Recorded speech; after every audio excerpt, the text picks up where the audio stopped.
the United States Armed Forces conducted an extraordinary military operation in the capital of Venezuela.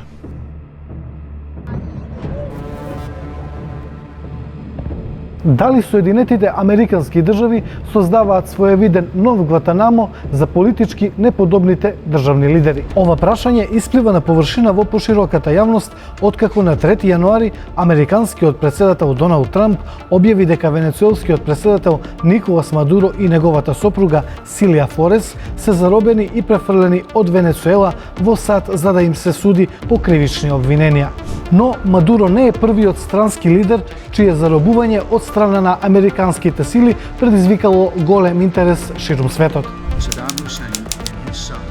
На 13 декември 2003 година поранешниот ирачки претседател Садам Хусеин беше заробен од американските трупи за време на операцијата Црвена зора во близина на неговиот роден град Тикрит, приближно 9 месеци по инвазијата и окупацијата на Ирак предводена од САД, започната врз основа на лажни разузнавачки информации дека Багдад поседува оружје за масовно уништување.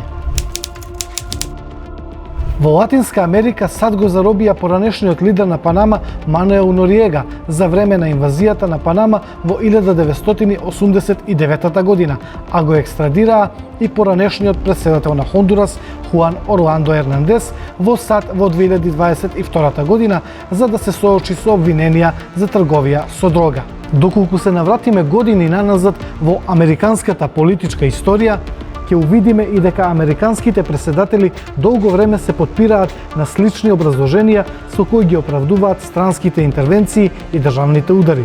Забележително, без оглед кога и каде се случувале тие интервенции, доминирала реториката на заштита на националните интереси и заштита на безбедноста на државата, демократијата, човековите права и американските граѓани.